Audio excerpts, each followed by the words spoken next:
When you get emotionally triggered, the instinct to react immediately can feel almost impossible to fight. Your body tightens, your heart rate rises, and your mind races to defend itself. It's like your system goes into automatic mode: fight, flight, or freeze. That's why the first and most powerful move you can make is to pause before you push back. Because that pause isn't weakness. It's not backing down. It's actually the strongest, smartest thing you can do when emotions are trying to take over. That pause buys you space. And in that space, you get your control back. You stop the reaction from becoming regret. Think about how many times you've said something in the heat of the moment that didn't sound like you. You walk away thinking, why did I say that? Or, that's not what I meant. The problem wasn't your message, it was your timing. When emotions are high, logic is low. You can't communicate clearly from a state of chaos. So the pause is your reset button. It's that moment you decide not to match energy, not to mirror anger, not to make it worse. You're choosing not to give away your peace just to win a point. You're choosing to protect your calm because that's where your clarity lives. Pausing doesn't mean you don't care or that you're avoiding conflict. It means you care enough about the relationship and about yourself to not let your emotions do the talking. The pause is not silence from weakness, it's silence from strength. It's a moment of emotional self-defense. You're saying, I need a second to catch my breath, to get my head back before I open my mouth. And that second makes all the difference. It shifts the conversation from reactive to responsive. It stops the emotional wildfire before it burns something you can't rebuild. When you pause, your nervous system starts to regulate again. Your breathing slows, your muscles loosen, and your brain starts to re-engage the logical part that went offline. That's when you can actually think about what's really going on. What was said that triggered you? Why did it sting so much? Is this about the moment or about something deeper that got touched? Without the pause, you'll never know because you'll be too busy reacting instead of reflecting. The pause gives you that emotional oxygen. It's how you stay grounded when everything inside you wants to explode. The hardest part of pausing is that your ego hates it. It wants to prove a point, to defend, to win. But emotional maturity is about choosing peace over power. You don't need to prove you're right in the moment to know that you are. You don't need to match their tone to show your strength. Real control isn't about dominating the room. It's about not letting the room dominate you. The pause is your boundary. It says, I'm not going to speak from anger. I'm going to speak from awareness. And that difference changes everything. So the next time you feel triggered, don't rush to respond. Pause, breathe, let the wave pass. Remind yourself that you're not your emotion. You're the observer of it. The emotion is temporary. Your words, your reactions, your tone, they're what last. Give yourself the space to make a choice, not a reaction, because the moment you pause, you've already won. You've broken the cycle that turns hurt into harm. You've shown yourself that you're capable of staying calm even when it's hard. And that's where real power lives, not in the argument, but in the quiet moment where you choose not to add to it. When you get emotionally triggered, it's not always obvious what's actually happening inside you. You just feel a rush, tight chest, fast heart, maybe anger, sadness, or shame, but you can't quite name it. And that's the problem. When you don't identify the emotion, it runs the show. That's why naming what you're feeling is one of the most powerful emotional tools you have. It sounds simple, but it's not easy. Because when you're triggered, your instinct is to defend, not to diagnose.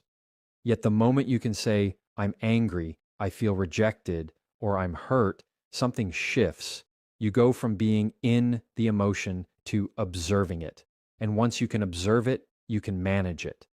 Emotions lose power when you bring them into the light. Think about it. When you name an emotion, you separate your identity from it. You're no longer saying, I am angry. You're saying, I'm feeling anger. That small change gives you distance, and in that distance is control. You stop reacting from the emotion and start responding to it. It's the difference between drowning in a wave and watching it rise and fall from the shore.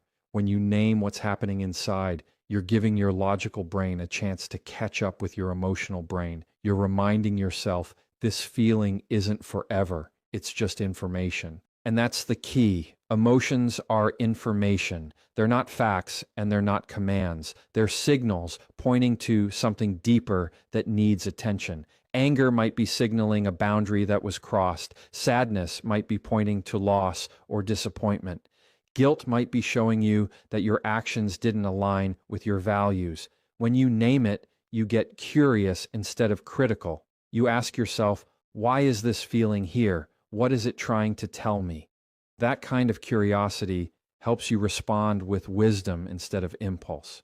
You stop seeing emotions as enemies to suppress and start seeing them as messages to understand. The challenge is that most of us were never taught how to do this. We grew up being told to calm down, don't cry, or toughen up. So when emotions come up, we either explode or shut down. But emotional naming is the middle path. It's emotional awareness in action. You don't have to overanalyze or justify what you feel. You just have to notice it and name it. It's like turning on the light in a dark room. Suddenly, what felt overwhelming becomes manageable. You can work with it instead of against it. You can say, okay, I feel disrespected right now, instead of acting out in anger that doesn't make sense to anyone else. Naming your emotions also changes how others experience you. When you can articulate what's going on inside, you communicate with clarity instead of confusion. You can say, I'm not angry at you, I just feel overwhelmed, or I felt dismissed when you said that. That level of honesty invites connection instead of conflict. People stop guessing what's wrong and start understanding you. And when they understand you, it's easier to resolve what's really happening. It's no longer about proving a point, it's about being understood. So the next time you get triggered, pause and ask yourself, what am I actually feeling right now?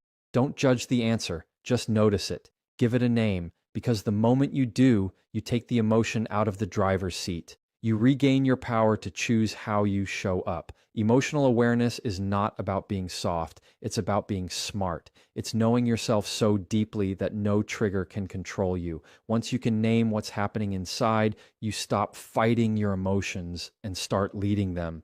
And that's when you begin to respond with clarity, confidence, and calm, no matter what comes your way. When you get emotionally triggered, your body reacts before your mind can even catch up. Your heart rate spikes, your breathing gets shallow, and your nervous system flips into survival mode. You might not realize it, but in that moment, your brain is flooded with chemicals that make clear thinking nearly impossible. That's why trying to have a calm, rational conversation while you're triggered never works. You can't connect with someone else when you're disconnected from yourself. That's where the idea of regulating before you relate comes in. It means you have to calm your internal storm before you try to communicate. Because when you're calm, you can connect. When you're chaotic, you just collide. Regulation isn't about suppressing what you feel. It's not pretending you're fine or bottling up your emotions. It's about giving your nervous system time to settle so you can respond with intention instead of instinct. That might mean taking a few deep breaths, stepping out of the room, or simply saying, I need a second. It sounds small, but those few moments can completely change the outcome of a situation. You're not running away from the problem. You're getting grounded enough to face it wisely. It's emotional maintenance, not emotional avoidance. You're taking responsibility for your state before you try to repair something with someone else. When you regulate first, you stop adding fuel to the fire. You're no longer reacting from the wound, you're responding from awareness. Think about how many conversations have gone wrong because both people were triggered, talking over each other, defending instead of listening. No one's hearing anything because no one's regulated. That's how small disagreements